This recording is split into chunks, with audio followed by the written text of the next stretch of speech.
Hey everyone, and welcome. Today, we're diving deep into one of the most crucial and, let's be honest, complicated roles in India's entire political system, the governor. On the surface, it seems pretty straightforward. But as we're about to find out, it is packed with nuance, power, and some serious constitutional weight. So here's how we're going to tackle this. First, we'll look at the governor's role on paper, the official job description, if you will. Then we'll run through their impressive, and I mean long, list of powers. After that, we get to the real juicy part, the aid and advice rule that kind of changes everything. From there, we'll explore those rare but critical moments when the governor is the one who decides. And finally, we'll tie it all together to see how they act as the guardian of the Constitution. All right, let's just kick things off with a big question. Who do you think is actually the most powerful person in any Indian state? Now, the answer, well, it's a lot more complex than you might think, and it really gets to the very heart of what we're talking about today. To even begin to answer that, we've got to start with the basics. What does the Constitution actually say the governor's job is?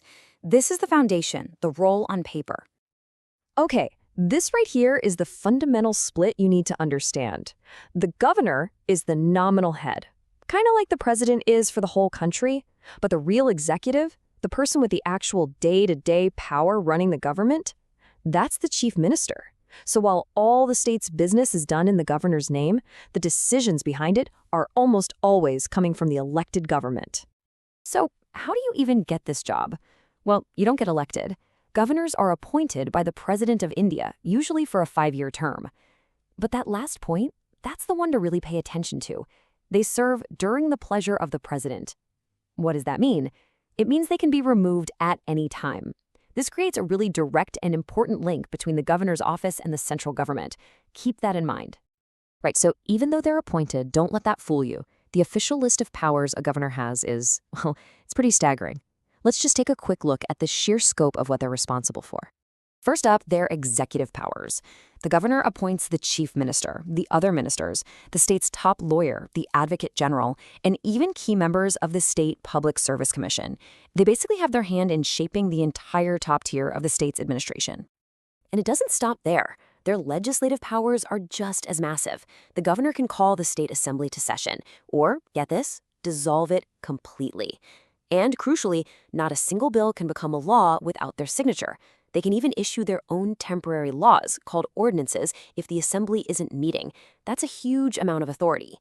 So you see that long list, and you're probably thinking, wow, the governor runs the whole show, right? Well, not so fast, because there is a very, very big catch. And that catch has a name, the aid and advice rule. This little phrase is where we discover who is really pulling the levers of power in a state. It all boils down to Article 163 of the Constitution. And what it says, in essence, is that for almost every single one of those powers we just mentioned, the governor must, and that's the key word, must act on the aid and advice of the Council of Ministers led by the democratically elected chief minister. This is what makes the state a parliamentary democracy. It ensures the government is run by the people you voted for. But what about when they don't have to take that advice? This brings us to the most fascinating, most debated, and, frankly, the most critical part of the governor's job, the exceptions. When does the governor get to decide for themselves? These are called discretionary powers.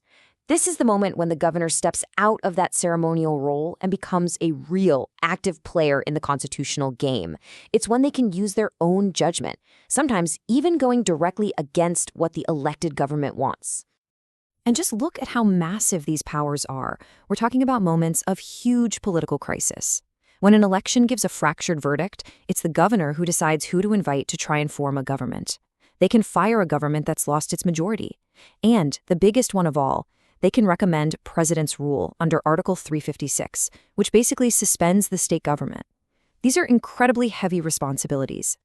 Here's another key area of their personal judgment. When a new law passed by the assembly lands on their desk, they're not just a rubber stamp. They have 4 different paths they can take. They can say yes and sign it into law. They can just withhold their approval.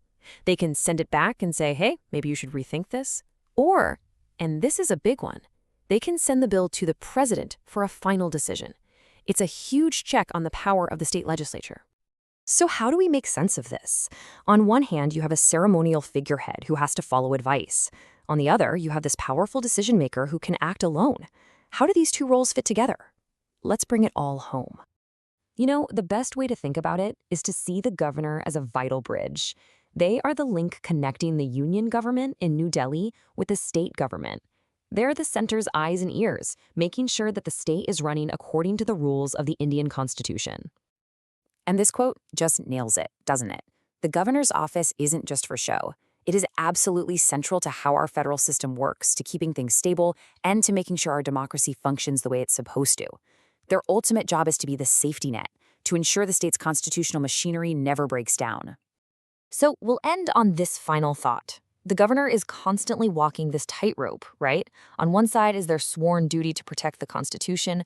On the other is respecting the will of the people who elected the state government. And the big question, especially in our complicated political world today, is how does an unelected official best maintain that incredibly delicate balance? Something to think about. Thanks so much for walking.